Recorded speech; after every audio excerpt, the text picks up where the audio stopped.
Welcome, everyone. My guest today is Lead Analyst Logan Mohtashami to talk about existing home sales and the demographic trends that are driving this housing market. Logan, welcome back to the podcast. It is wonderful to be here today, and we're recording this on Thursday, right after the existing home sales report. So the question is, has existing home sales already peaked? Oh, I hate that question because I'm afraid of the answer, but go ahead. Tell us, give us your take here. So let's go back to the end of 2022 to 2023. We saw mortgage rates go from 7.37 down to 5.99%. It gave us 12 good positive trending weeks for purchase application data. And then in March for the February report, which for us would be next month, we had this really big existing home sales print, almost 600,000 before they revised it a tad lower. And I was like, wow, that's abnormal, right? That doesn't look like, it's going to continue. So is that going to be the peak, I thought, unless rates kept on going lower? Here we have something else different. We started 2024 with a lower bar. The month-to-month sales prints was like 220,000. I mean, in any normal market, that would be like, wow, that's a big print. But when you're working from historically low levels of demand, that first bounce is going to be big. So we didn't get a similar type of bounce yet. So we might have another report where the forward-looking data get caught into this. But now that we've had 4 straight weeks of negative purchase application data, in a sense, this report is somewhat old. In a sense, maybe the next report might be old.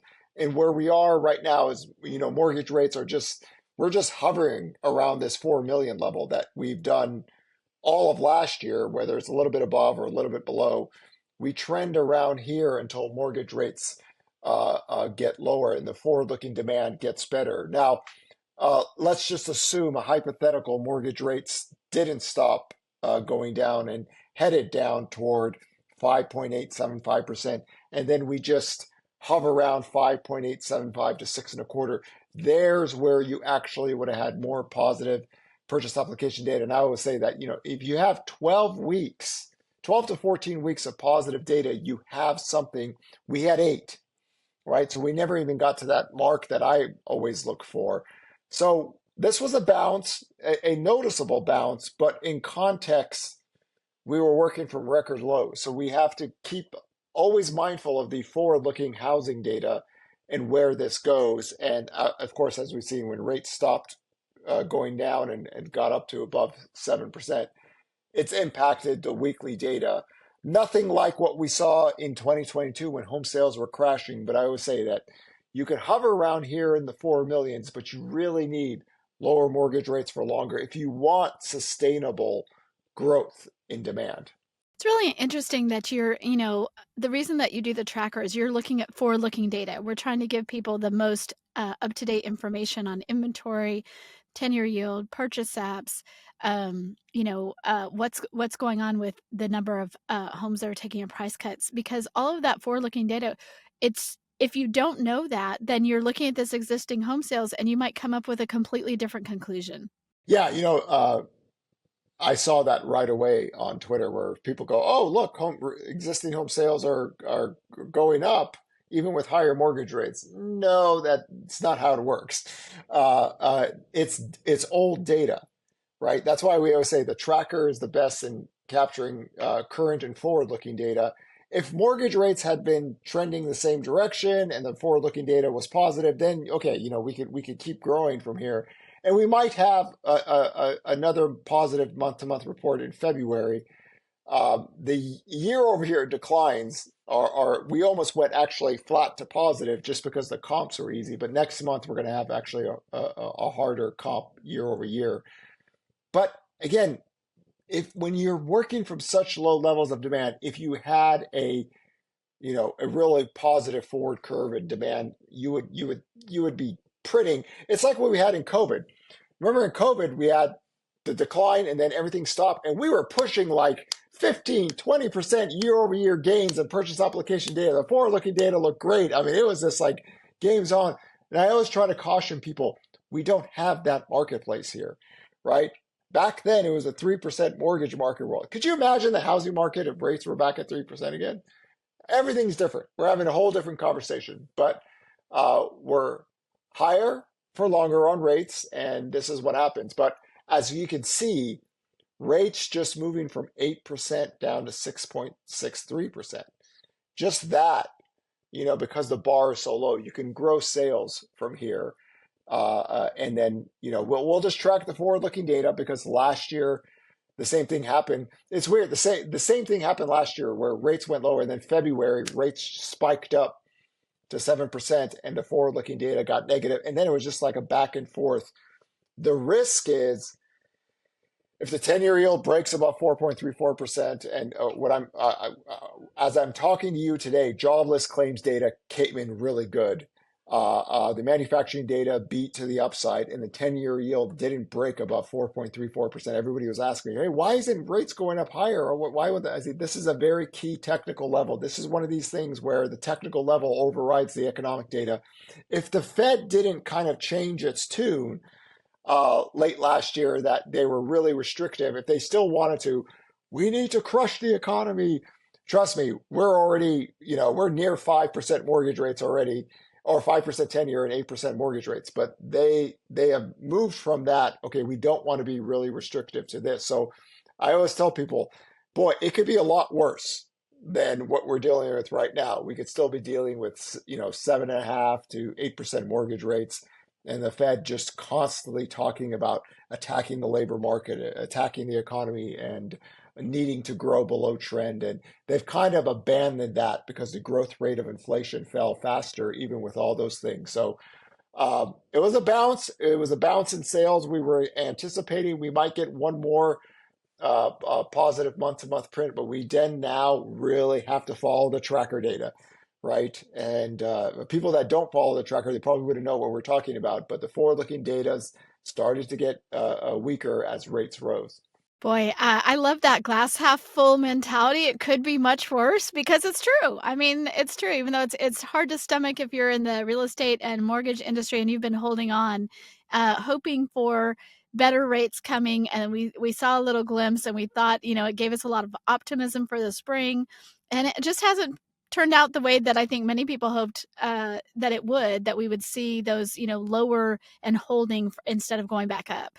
This is why we do 10-year yield channeled work. And we want to do the hard nitty gritty work on why the 10-year yield is higher, why did it go lower, and try to explain to people we do not want to do the one mortgage rate variable discussion where rates are going to be here at this point and we're just going to let it go because we don't really track housing data in this fashion and we can't talk about it. We want to go into every single day because if the data, like for example, if jobless claims had been getting better the last few weeks. What has gotten worse? The 10-year yield has gotten higher the last few weeks. So it's a cat and mouse game between the macro data, Fed expectations, but you can't say this is inflation related. I mean, the 3 to 6 month PCE inflation has one handles on it. The 12-month PCE data, the things the Fed tracks has a two handle on it. But if you look at it in the labor market and the economic data, then it makes sense. So I've always said this for a very long time, this 4 million level for the existing home sales, that holds, right? And the longer this goes, right, the more pent-up demand, which I don't usually believe in. I'm not a big fan of the pent-up demand theory. It's just that we know those people are here. They just need lower mortgage rates. And one of the concerns I have, which, we'll cross that bridge when you get there, is that eventually if the labor market starts to break faster than the Fed wants and mortgage rates start to go faster, the amount of people still working and not being able to buy rates will come into the marketplace still at a level where inventory isn't the best. And that's always been, that was the fear in 2022 when people were saying, what the hell are you talking about? If mortgage rates peak, well, mortgage rates peaked at 6.25 and then went down back to 4%, the savagely unhealthy housing market could still stick. But here, at least inventory is growing year over year, right? That's a positive. New listings data is growing. We still have a long way to work to get back to normal. I think it was 3 months of supply. The NAR's data is just a little bit above a million. We're like so far from normal if we wanted to use the NAR data, but at least it's a lot better in that sense. The days on market, the thing that we always talk about, is 36 days right now. It's a very seasonal data line. Usually it falls into the spring and summer and fades higher in the fall and winter. So I would love it if the days on market were just over 30 days year round, but we don't have that marketplace just yet. But we're building supply. Things are getting better. We need some type of balance. And as you can see, there's nothing out there of much stress, in terms of big scale stress and inventory, people rushing to sell their house to get out and all that stuff. So much different marketplace. It's just kind of a slow grind, but we'll keep an eye on the forward-looking data year round. And if things start to turn again, remember, existing home sales old and slow, like the Fed. You don't want to wait, right? There's people out there that said, "Oh, look, the higher rates aren't impacting housing." Oh my God, you're like 8 weeks behind, right? Totally different marketplace. So we'll track it 1 week at a time. So let's talk about you talked about the 4 million mark, and what you're saying there is that in any given year, given the number of people we have working, our population, it's really hard to drop below 4 million total home sales in a year, no matter what else is going on. And we've seen that last couple years. And so what we look at is the monthly number and how that's trending, right? So where we are right now in February, where do you think we're going to be this year? I know it's early. It's just February, but do you think we're going to see anything big there? You need rates to go lower for growth in sales. Now, I'd always say that the builders have shown us how to grow sales, but that's a sub 6% mortgage market, right? So that's where the action is at. Their data line looks much different than the existing home sales. So you need lower rates for longer. If you try to model it out, if you had 12 to 18 months of rates between 4.875 to 5.75, or 4.75 to 5.875, if you had rates just stay there for a long time and you're not worried about rates spiking on you anymore, you get a more fluid marketplace to grow sales. And we saw that. We saw that in the end of 2022 to 2023. We had noticeable purchase application. We had a big print, but then rates went up again. So it's one of these things where the housing market is disproportionately being affected by Fed policy, or how I say it, the COVID-19 housing policy to keep people at home and sales depressed. Because if you look at it now, 4 million back in, when we got a tad under 4 million in 2008, we had a lot less people back then, right? We got to the 4 million in COVID. That was more of a timing of the plague itself. And then we got down to kind of 4 million. We bounced off that last year. And then we got down to 3.7. So as you can see, it's really hard to crash below this just because the sheer amount of people we have in this country. 4 million sales is not a lot when you consider you have over 157 million people working, or a population of 335 million people. And you look at the entire aggregate demand of all the different home buyers, first-time home buyers, move-up buyers, move-down buyers, cash buyers, investors. You put it down together after 1996, it's just really hard to really break under 4 million. One of the charts that you used to put in all of your, or almost all of your articles when you first started writing for us in 2020 was this demographic chart. And it bowed out in the years, 2020 to 2024, because you had the millennials, this large group coming into their peak home buying age, which you put it like, okay, it's just, you're just graphing it out. But the problem is right in the middle of that, it got squeezed. It's like someone put their hands around it and squeezed it as far as like the demographics are still there, but how do those people buy homes? And so my question to you is like, do you feel like because of COVID, because of just the way the housing market has been, that year 2024 gets pushed a little bit because they just haven't been able to buy homes like they normally would? It is, and it does get pushed out for this one thing. People don't know this, but housing broke out before COVID. If we didn't have COVID-19, we actually would have had more home sales in 2020, but we would have had less home sales in 2021. But since we never had a real credit or sales boom like we did during the housing bubble years, those 4 years back then, we're missing like 4.2 to 4.7 million home buyers. like they would be there if rates were lower. So because of that, you string out your years 2020 to 2024 because it was really just 2 years. It's funny to think this. I always bring this up because people really get shocked about this.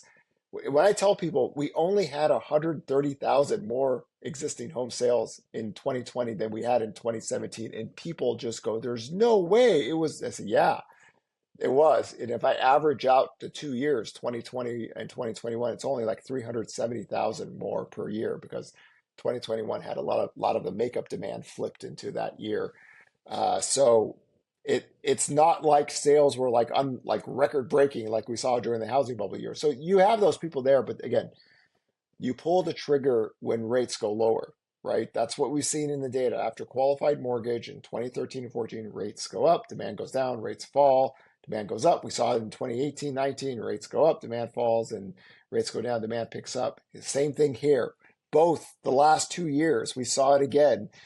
Even with the affordability issues, rates go down, demand picks up. Here we go again, 2024, rates go down, demand picks up. So it's a rate variable moving everything. The home price is sticky in a sense, and it's still rising. That's not helping with the affordability issue. So in that context, hopefully, uh, um, it makes a little bit more sense why the 4 million number was so key. And the reason I say this is that people say housing is so unaffordable, no one can buy the home. Then who the hell is buying these 4 million homes a year? If I add the new home sales market, who the hell is buying the other? That's near 5 million total home sales. I mean, an average was 6 million in the previous decade. So the majority of the net buyers that we've always had for 15 years are still here. It's just that we're not, total home sales are not anywhere we saw in 2020 or 2021. They've come down, but you still have that baseline buyer. That's why I always try to get people to focus on the 4 million because they think that home sales are crashing. And why aren't sellers cutting prices to sell? No, they're not stressed here, right? Because that buyer, that group that's still here, the affordability isn't as much as an issue as the people that were buying homes at 6.5 million, and then rates went up, and that 6.5 million went all the way down to 4 million. So just that's why I always say the supply and demand equilibrium. If I could ever say one thing why so many people get housing wrong, is that they've never taught themselves or trained themselves to read the supply and demand equilibrium. They just naturally assume affordability is so bad that educated people who work, who have sex, who eat food, who take their kids to school, who, do all these things, that they will give you their house at 20, 30, 40, 50% off when they don't need to. See, that's a difference. If you need to, you will do that. But there's no need. The days on market aren't that really high. The active inventory is that high. The distress sales are very low. So in the sense, your comprehension of housing economics is like 200-300 years old, right? This is not like the tulip mania or anything like that. The supply and demand equilibrium is literally right there. But this would require, Sarah, It would require reading. reading.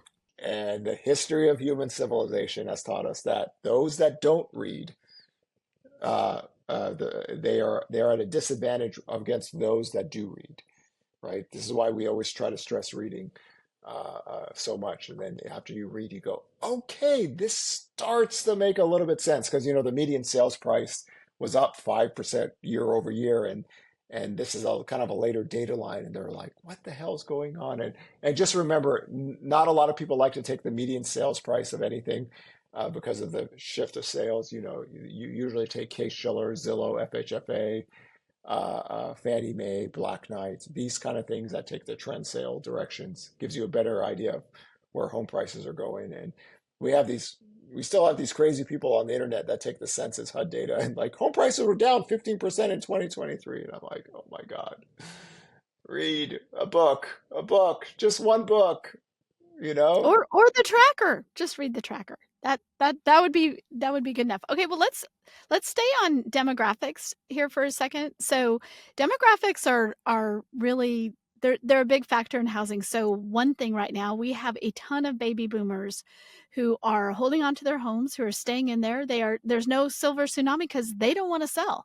And we were at an event last night. You had a question about this, and one of the things that's so interesting is that that you brought up, which, my background is in the healthcare industry. So I know that the retirement communities, even if it's not like total assisted living, whatever level you want to go into, a community that has different levels of care is so expensive. It's so expensive compared to if you are a baby boomer and you own your house outright because you've been paying for 30 years or you have a really low interest rate. There's just no comparison. And so we know that right now the baby boomers are going to hold on to that wealth as long as possible. Okay, so here's another interesting aspect about that conversation last night. Um, when a baby boomer sells their house and is downsizing, they're buying another house. Inventory's a wash. Nobody talks about this because it's sexier to say silver tsunami. Everybody's running. They sell their homes. Nobody buys a house and they become homeless or rent. Even though the data doesn't show this. I mean, the baby boomers were the biggest home buyers recently. So they are the biggest buyers, right? On a percentage, and technically Gen X is, but I always say nobody cares about us. Now, is that inventory going to really increase if it's a wash? See, it's the supply and demand equilibrium, Sarah. It's that. They don't understand that because they've never trained themselves in housing economics. A lot of these are what I call podcast stock traders who are, well, we got these crazy people that are trying to say people bought homes because they bought GameStop and GameStop kept on going higher and they kept, no, that's not how housing works. This is why I'm such an advocate of taking every stock trader I can on a live debate because that's not how this works here. Okay, they don't go, if GameStop price goes up, I have to get a house. Homie, you're going to live in there, right? Okay, you just don't go buy that house because it's going up in value. No, no, no, no. That's not housing because if it was, then they would liquefy everything. Remember in 2022, the first housing bubble debate we had live was, the stock trader gentleman talked about, well, if people see home prices falling, they're going to rush to get out. Home prices were declining in 2022, the second half. And what happened? The market reaction was new listings data was falling. We had less people listing their homes because the equilibrium is the cost of shelter, right? And when you think about the baby boomers, not only is the cost higher for the communities they would move into, who had the highest death percentage during COVID in America? People Was in people in retire nursing homes. people in nursing homes. Yeah, absolutely. Yes. So on top of the unbelievable cost of nursing housing and elderly care, are you as a son or daughter really going to roll the dice again and have your parents live in an expensive shelter where, if God forbid another plague happens, boy, they're done. Yeah. I don't know. I mean, there was a wake up call for a lot of people in this country about, putting your parents into elderly care, and then they have their home free and clear. You could buy a multi-generation house or get an ADU or grandpa and grandma, whatever it is. Boy, but the alternative is not as uh, um, free and open as people think. And hopefully, I mean, by now it's like we're in 2024. Like the silver tsunami was supposed to already happen. So it's an unbelievable gimmick that has been here for as long as I could remember. And it was the final year was supposed to be 2025. It's actually next year. It's like we were supposed to have 30 million homes available for sale, and it just doesn't work that way. And hopefully, even with this year, as inventory is growing year over year, we have always had this principle. Mike Simonson and myself have the same idea. We talk about it differently, but higher rates, weakness in demand, days on markets growing, more inventory, price growth will cool. That works itself out. Even in 2023, and I implore everyone, this is why going into 2023, when I wrote that forecast, it said prices can decline, right? But it needs sales to keep on going down. It needs inventory to increase. It needs price, percentage of, and if November 9th has changed the dynamics, let's be mindful of the forward-looking data because this is what happened in 2013, 14, and 2018 and 19. This is why we track the 10-year yield. This is why my entire housing economics works off the 10-year yield. And And hopefully by now we can see it. And it's a little bit different when home sales are down here at 4 million than at 6.5 million. Back on baby boomers, it's like also, I mean, I found this in my own life. I at one point had lots of kids in the house, needed lots of bedrooms and all that stuff. I've been downsizing. It is hard to find anything to downsize into. I mean, I'm sure there are different communities where maybe condos are really popular. They're not in Texas, or at least not my part of Texas. So there's that. And this is one of the reasons that we are keeping such a close eye on the reverse mortgage space, because it has all of the hallmarks of like, this is how you age in place. You know how you age in place? You get a reverse mortgage, and then all that equity that you have in your house helps you stay there and age in place and bring in help if that's what you need, retrofit the house if that's what you need. And so it's one of the reasons that we keep a close eye on that. We have a dedicated reverse editor, Chris Clow. I have him on here all the time to talk about things, because this is one of the realities that we see, that like, okay, it didn't work out how everyone thought it would, and here's one of the alternatives that I think is going to be more and more important and critical and popular as we go. In regards to that discussion, I would tell you this. In my financial dealings with baby boomers, what was always discussed with people that did not have a mortgage, that they all wanted to stay in their house until the money ran out. So just in this talking frame, it was, well, your 401k plus your Social Security, if you withdraw X amount, this could last you 8 to 12 years, depending on, your cost of living. And then after that, you can do a reverse mortgage or sell your house and use the liquidity there. So when we talk about staying and aging in place, we also have to remember that some of these people, they get Social Security, and I remember like reading, like doing the numbers, and with Social Securities and taking some out of their 401k, they have enough to just live out there. So if people are wondering why baby boomers are also staying in place, well, technically, if they're collecting Social Securities, then they have a 401k plan or any kind of pension or any kind of retirement or something like that to the nature. They can plug in the holes of living.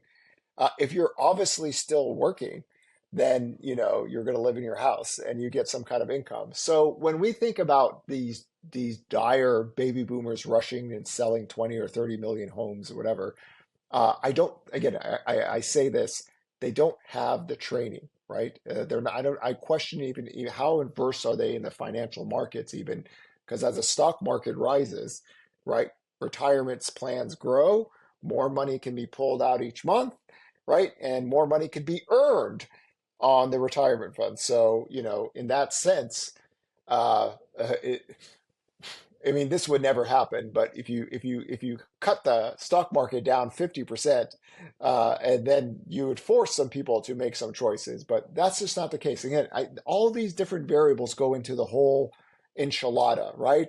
Like, so I tell people, Sarah, now I eat data for breakfast. It is a breakfast cereal of charts and numbers and equations, and I put milk in it. I eat it every single day, and when I look at all of those things, I could kind of explain why inventory. I mean, God, was it 3 months of supply were a tad above million using the NAR data? Historically, it's between 2 to 2.5 million. It was 4 million in 2007. Guys, everyone listening to this, it is 2024. Okay, it is 2024. We just went through the biggest home crash sales in history in 2022. It didn't grow much in 2023, and we're starting here at 4 million in 2024, and inventory is a tad above a million. Who is the one person in the United States of America that drew that black line on those charts from all the way in 2007 all the way down and kept on saying, this is a trend? And everybody says, no, it's going to reverse. There's a double bottom. There's a technical. I said, oh my God, if only if inventory works like a 200-day moving average in stocks. What is we've seen? I've given you the biggest crash in sales. We're in the third year, and we are literally 3 million units away from the peak in 2007. So there's more to this story than just the token single answers people give. There is more to the story. That should be your tagline, along with always be the detective, not the troll. Reading is a good thing. All of those things. It should Economics be done right is it should be boring. boring, but I Yes. try to make it fun. But there's again, my job is to teach, because if I can teach, the best way to take on troll orc armies is to teach a society how to read, because all it does is every time they scream out there, people go, ha, ha, ha, ha. Oh, that's cute. Logan says you're funny. He's right. They, in a sense, become my armies. They work for me, right? Because they can't shut up, right? This way, if they learn, even the troll people can learn, then everybody gets on the same page and we all look at the same data that matters and not speculative theory. It's funny because I always go, I don't follow a lot of people work. Everybody, by the way, anybody who's listening to you and you tell me to listen to anybody's YouTube or accounts or anything, I literally do not follow anyone's work. I follow my own stuff. So just kind of be careful. I'm not trying to disrespect anybody. I just follow my own things. So I follow data and numbers. I eat it for breakfast. I have it as a midnight snack. It's tea in the afternoon, whatever it is. It's just how I operate. I stay away from TV or anything, and just this is how I roll. I don't even like looking at other stuff, because it's just I there's so many different people, different takes. It doesn't really matter to me. Focus on your own thing. It's like my basketball coach self. Focus on your own team fundamentals. Read what offenses they run. Read what defenses, but make sure your kids are ready to go. I love it. We appreciate you sharing your insights with us. We'll have you on again soon. Thank you for doing this podcast. Pleasure.